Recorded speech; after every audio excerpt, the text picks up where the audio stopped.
আসসালামু আলাইকুম। System academic কেয়ারের পক্ষ থেকে জানাই আন্তরিক সালাম ও শুভেচ্ছা। আমি আজ শুরু করছি অষ্টম শ্রেণীর বীজগণিত 4.3। বন্ধুরা, আমি এখানে 25 থেকে 28 পর্যন্ত অঙ্কগুলো সলভ করে দেবো ইনশাআল্লাহ। 25 নম্বর ম্যাথ দেওয়া আছে আমাদের x² - 51x + 650 650।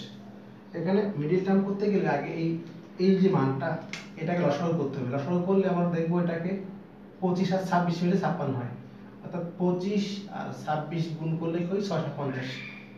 তো x² - 26x - 25x + 650। এখানে x কমন নিব, x - 26 - 25 কমন নিব, x - 26, অর্থাৎ x - 26 * x - 25। আমরা এখানে লসাগু করতে পারি 2 3 6 325। then আমাদের এখন 5 যাবে, 5 6 30, 5 যাবে, এই 5 5 25, 13 2 26। then 26 নম্বর ম্যাথটি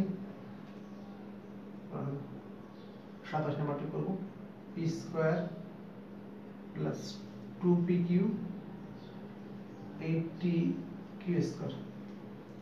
80 ভাঙতে হবে, 2 40 80, 2 20, 2 10 20, 2 5 10, অর্থাৎ তোমাকে লাগবে হলো 2 2 2 4 4 2 8 আর 10। আপনারা এক সাইড দিয়ে বড় মান দেখে, যেগুলো বড় মান তাকে ডাবল নেবেন না ছোট মানগুলো নেবেন। 5 আর 2 10, আগে এটা নিলে করেন 2 4 8 16 গুণ 5 হচ্ছে না, দেন 10 গুণ, যেটা দেখবেন মানে যেহেতু ডিফারেন্সটা খুব বেশি না, তার মানে এটা বড় মানগুলো একদিকে, বাকি ছোট মানগুলো নিয়ে হবে ইনশাআল্লাহ।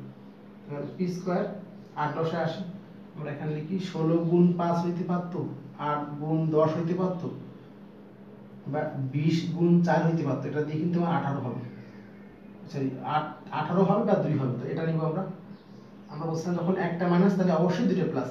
সেক্ষেত্রে আমাদের প্রথম চিহ্নটা চেঞ্জ হয় না, বড়টাকে প্রথম চিহ্ন নিতে হবে। 10pq - 8pq 80p²। যখন আমাদের মধ্যে আমার একটা মাইনাস হবে তাহলে অবশ্যই দুটো মাইনাস হবে, সেক্ষেত্রে প্রথম চিহ্নটা প্লাস কার হবে, বড়টার হবে। এখান থেকে আমরা p কমন নিব, থাকবে p + 10q থাকবে। এখান থেকে আমরা 8 - 8p কমন নিব, তাহলে থাকবে আমাদের 8q কমন যাবে এখান থেকে, কারণ এখানে q আছে, এখানে q আছে। থাকবে আমাদের p + 10q, আমাদের হলো p + 10q, আর এখানে p - 8q। আমরা এখন আর লাস্ট 28 নম্বর ম্যাথটি আছে x² - 3xy - 40y²। আমরা এখান থেকে এটাকে 40 ভাঙবো, 5 8 40, অর্থাৎ x² - 8xy + 5xy 40y², অর্থাৎ 8 থেকে 5 গেলে 3। x কমন নিব, থাকবে x - 8y, এখান থেকে 5y কমন নিব, থাকবে x, 5y কমন নিলে x থাকবে, এখানে 8y থাকবে, এখানে হবে x - 8y, এখানে x + 5y। আশা করি আপনারা বুঝতে পারছেন। সিস্টেম একাডেমিক কেয়ারের পক্ষ থেকে আবারও সালাম জানিয়ে শেষ করলাম আজকের মতো ক্লাস। আল্লাহ হাফেজ।